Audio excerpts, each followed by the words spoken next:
My name is Harper Chin. I'm 31 years old. 6 months ago, my mother stood up at our family Easter dinner. 25 relatives were seated around the table. Candlelight flickered on the white tablecloth.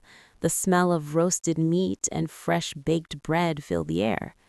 Everyone was laughing, talking, sharing about life, about kids, about work. Then my mother stood up. She tapped her wine glass lightly with a silver spoon. The gentle clinking sound brought the entire room to silence. Every eye turned toward her. My mother smiled. It was a smile I knew all too well. Warm on the outside, cold on the inside. She looked straight into my eyes, and with a tone full of concern, the kind of concern you'd give a pitiful stranger, she announced in front of everyone, "Harper is the only child in this family who can't afford to buy a house, but that's okay, we all love her anyway." The room fell silent for a second. Then a few people laughed awkwardly. Aunt Linda nodded sympathetically. Uncle Mike looked down at his plate. My sister, Michelle, leaned toward me and whispered just loud enough for 5 or 6 people to hear, "It's okay, sis. Renting is a perfectly valid choice." I sat there, holding my cold glass of water, and smiled. I didn't say anything. I'd already learned how to stay silent. She was wrong. My mother was wrong, but not in the way you'd think. 2 weeks after that dinner, I invited my sister over for tea at my new address. I didn't tell her what address. I just sent a text. "Hey, Michelle, I'd love to have you over for tea. I have a new place. Saturday at 2? I'll send you the address." She replied 5 minutes later, "Sure, I'll be there." When she drove up, I stood at the second-floor window looking down. I watched her white SUV pull up to the head of the stone pathway leading to the house. The engine was still running. She didn't get out right away. She just sat there, staring at the house through the windshield. A 4-bedroom house on hillside, floor-to-ceiling windows, a wraparound deck overlooking the green valley below. Modern architecture with a touch of Asian influence.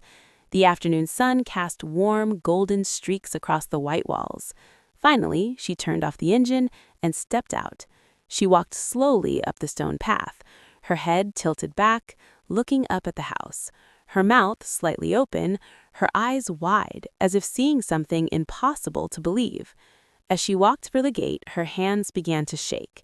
She pulled her phone from her purse, but had to try twice before she could hold it steady.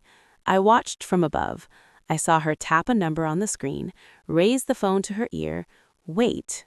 1 ring, 2 rings, 3 rings. Then I heard her voice, even from the second floor.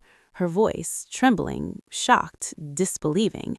"Mom, you need to come here right now. You need to see this right now."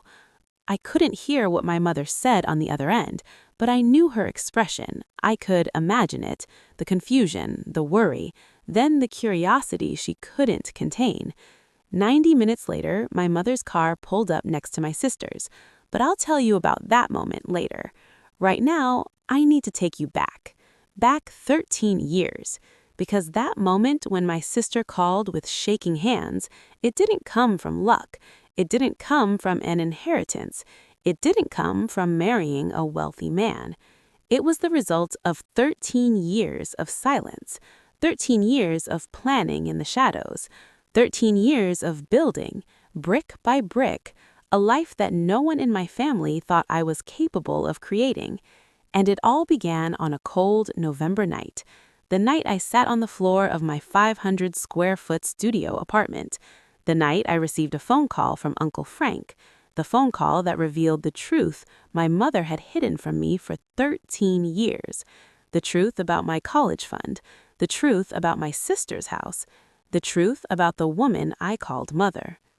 Before I tell you what happened that night, take a second to hit like and subscribe if you want to hear what happens next, and leave a comment letting me know, what city are you from? What time are you listening to this story? I'm genuinely curious where you are in the world. All right, now let me take you back to that November night in 2022, the night I discovered what my mother had done, the night everything changed forever. My apartment was a studio in Southeast Portland, 540 square feet. One window that rattled when trucks passed, a kitchen faucet that dripped on a 3-second cycle. I didn't hate it. At 28, I figured this was just the cost of starting from zero. I was a cybersecurity analyst at a mid-sized firm downtown. Salary $68,000 before taxes. Student loan payment $1,400 a month. I ate a lot of rice and frozen vegetables. I drove a 2011 Civic with a cracked dashboard. That was the life my mother liked to describe to relatives at family dinners, except she made it sound worse.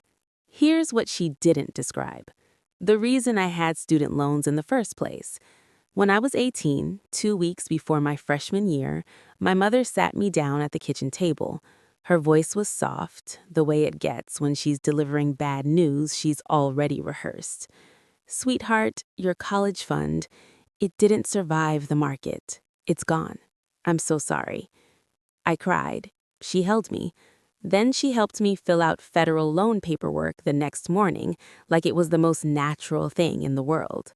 Meanwhile, my sister, Michelle, had bought her first house at 27, 4 bedrooms in Lake Oswego. My mother told everyone the same story. "Michelle saved up. She's always been smart with money." That was 3 years before Uncle Frank called me and told me the truth.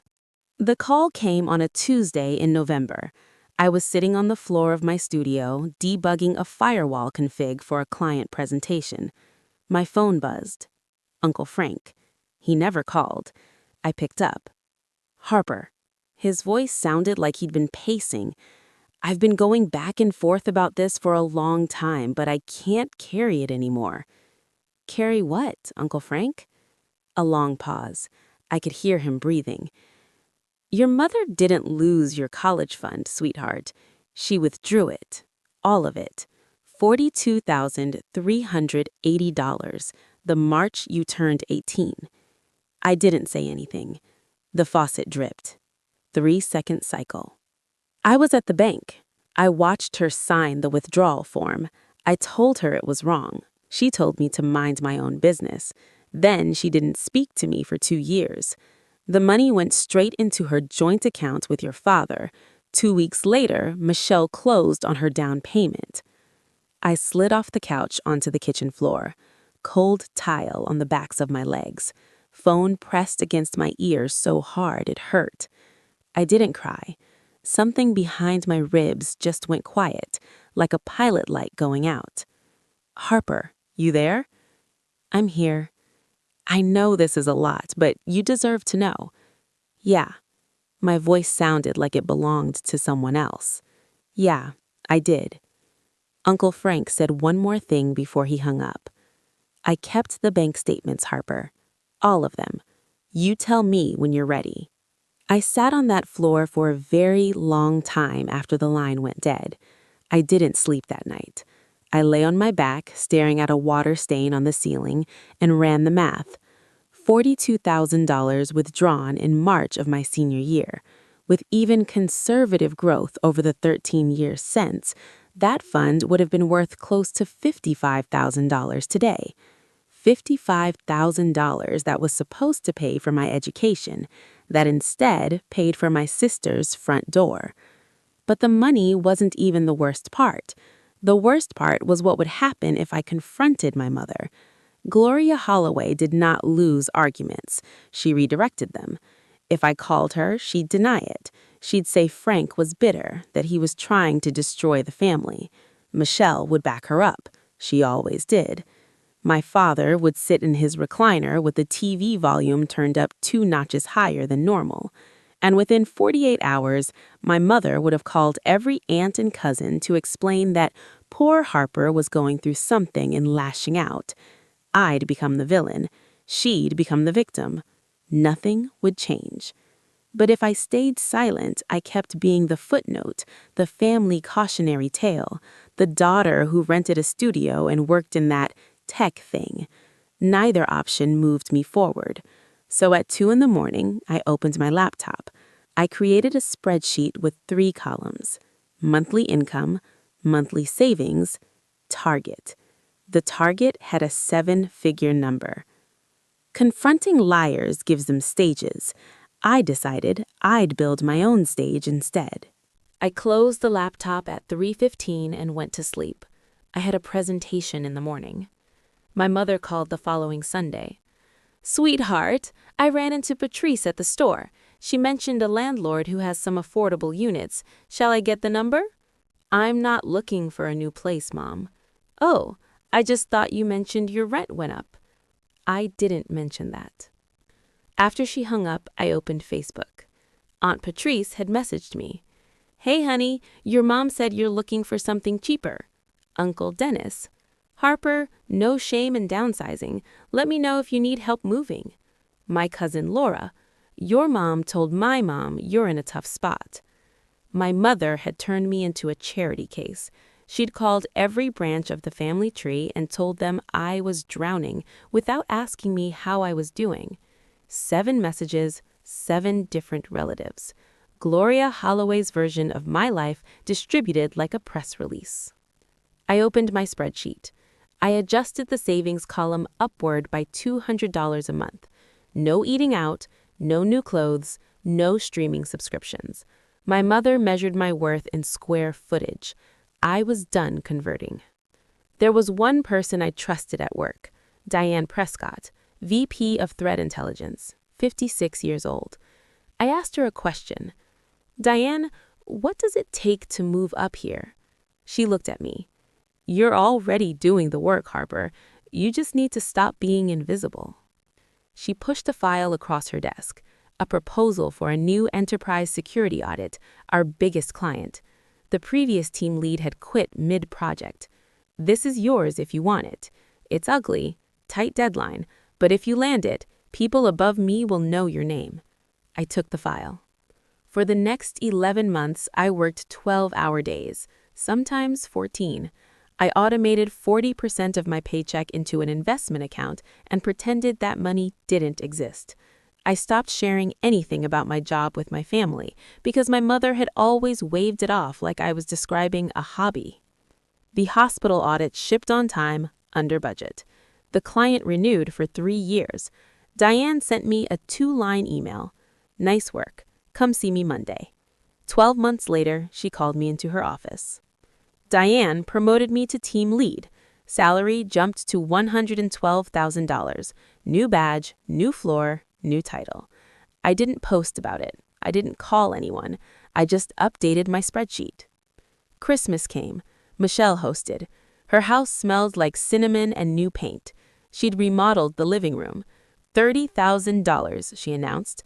My mother walked guests through like a docent. Michelle picked the wood herself.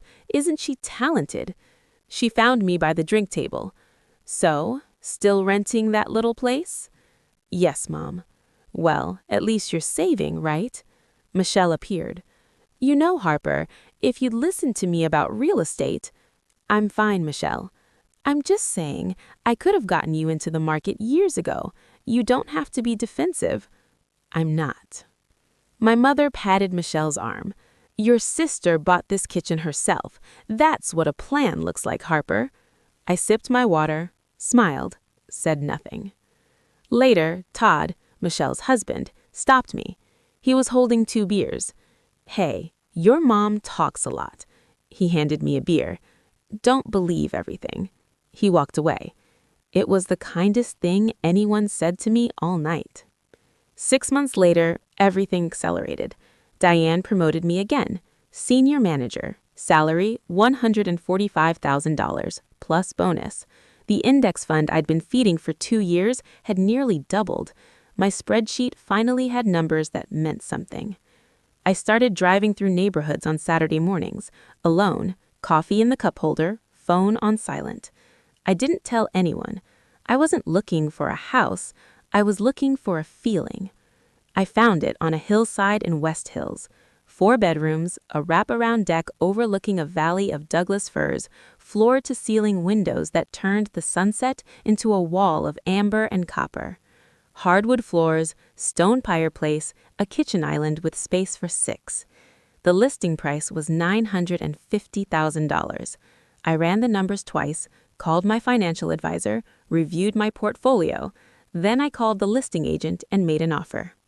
3 weeks later, I sat in a title office and signed my name 47 times. They handed me a key and a folder containing the deed. I walked to my car, sat in the driver's seat, held the key in my palm. It was warm from the title agent's hand. I didn't call my mother. I didn't text Michelle. I didn't post anything. I just drove to my new house, unlocked the front door, and stood in the empty living room while the last bit of daylight slid down the far wall. I had the key. I had the deed. What I didn't have was a reason to tell my family. Not yet. Easter Sunday arrived cold in the morning, bright by noon. Michelle's house was already full when I pulled up. Cars lined the cul-de-sac. Through the window, I could see bodies moving, my mother's silhouette directing traffic. I sat in my car for 30 seconds and breathed. The house was decorated perfectly. Tulips in every vase, ceramic rabbits, linen napkins. Michelle had gone all out. My mother had clearly helped. I walked in wearing navy and jeans, no jewelry. I hugged Aunt Patrice, shook Uncle Dennis's hand. My mother found me within 3 minutes. "Harper, you look thin. Are you eating?" "Hi, Mom. Happy Easter." I poured myself water and stood near the kitchen island while my mother gave chores. Michelle just had the living room repainted. She picked the shade herself. Those floors are original oak. Michelle had them refinished. Every sentence was a ribbon tied around Michelle's life, presented for applause.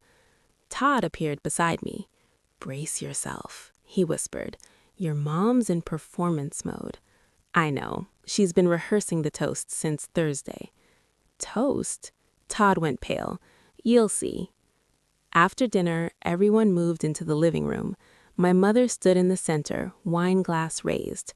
"I just want to say a few words. Michelle, thank you for opening your beautiful home to all of us." She swept her hand wide. "This house, this life you've built, this is what hard work looks like." The room applauded. Then she turned to me. "Harper, honey." Her voice dropped into that soft register, the one that sounds like compassion but cuts like a credit check. "We're all rooting for you. One day you'll get there." A few people laughed uncomfortably. Michelle leaned toward me. "There's no shame in renting, Harper. We all start somewhere." The pity in her voice could have filled a swimming pool. Then Aunt Patrice touched my arm. "Gloria told me you're looking for a cheaper place. I know a wonderful landlord." The room got quieter. Heads turned. My mother had told everyone. Every single person believed I was struggling, barely scraping by. "I'm not looking for a cheaper place, Patrice." "Oh, honey, there's no shame in asking for help." I didn't ask. My mother's chin lifted. "Your pride will be your downfall, Harper." I set my glass down. I didn't say another word. Not yet. 10 minutes later, Michelle caught me in the hallway, heading toward the coat closet. She positioned herself between me and the front door. 5 or 6 people lingered within earshot. "Honestly, Harper, are you jealous? It's okay to admit it." "Jealous of what, Michelle?" She waved her hand. "The house, the life, the fixed-rate mortgage. Of this. I worked for this." I looked at her, held her gaze for 3 full seconds. The hallway was very quiet. "I'm sure you did." Something flickered across her face. "What's that supposed to mean?" "Nothing. It means I'm sure you did." She stared at me. I didn't blink. She couldn't read me, and that scared her. She turned and walked back to the living room. "Mom, Harper's being weird again." My mother's sigh was audible from 20 feet away. She's always been the difficult one. In the corner, Uncle Frank set his coffee cup down slowly. His eyes moved from Michelle to Gloria and stayed there. Gloria noticed. For just a second, she met his stare. Then she turned away as if she hadn't seen him at all. But I'd seen it. That tiny flinch, that half second where my mother remembered that Frank knew something she'd spent 13 years burying. I picked up my jacket. It was time to plant the seed. I had my coat on, keys in my hand. My mother was already halfway through her closing commentary. Harper always leaves early. It's just her way. I stopped at the edge of the living room. Actually, Michelle, my sister looked up from the couch. I'd love to have you over for tea this Saturday. I have a new place.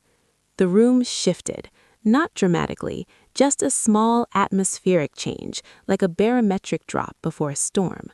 Gloria frowned. A new place? What new place? I just moved, nothing big. I kept my voice light. Saturday, 2 o'clock. Michelle's confusion was genuine. You moved and you didn't. When did you? It happened fast, Mom. I'll text Michelle the address. Michelle looked at Gloria. Gloria looked at me. Nobody said anything. Sure, Michelle said slowly. I'll come. Great. Bring Todd if you want. I pulled on my jacket. Thanks for hosting, Michelle. Dinner was lovely. I walked through the front door and didn't look back. The evening air hit my face sharp and clean. Behind me, I heard my mother's voice, already recalibrating. She's probably renting another apartment. You know how she is. But I caught one other thing as the door closed. Uncle Frank, still in his corner chair, watching me leave. He was smiling. First time all night. Saturday came. I spent the morning cleaning. I vacuumed. I wiped the granite. I arranged 2 mugs. Then I baked scones. Golden. Perfect. By 1:30, the house smelt like citrus. Light poured through the glass. I changed into cream and jeans. The house would do the talking. My phone buzzed. Michelle, on my way. I sent the address. She replied, wait, West Hills? Are you house sitting, LOL? I didn't reply. Gravel crunched at 2:03. Michelle's SUV engine running. She was staring. She got out, mouth open. I opened the door. Come on in. She stopped in the entryway, looked up. Vaulted staircase, glass wall, valley. Her hand went to her mouth. This is your place? Yes. You bought this? I did. She walked to the glass. Harper, how? I worked. I saved. I invested. But you were renting. I was. Now I'm not. Her face crumpled. Confusion. She pulled out her phone, fingers shaking. Mom, you need to come here right now. Gloria's voice. What is it? Just come. Gloria arrived in 19 minutes. 2 car doors, heels on stone, father steps. Gloria stepped in, lavender cardigan, pearl earrings, looked up, stopped. 5 seconds of silence. What is this? My house, Mom. She walked to the glass wall. But you never said. How could you afford? I've been a senior director for a year. My salary covered it. Since when? Since you stopped asking. Her face, paper white. Richard in the doorway, eyes red. I'm proud of you, Harper. First time he'd said it. Did you know? No. My father hugged me. Gloria stood 3 feet away. He smelled like sawdust. His hands shook. When he let go, Michelle was on the couch. Then she spoke. I don't understand. You had student loans. Yes. Neither of us had a college fund.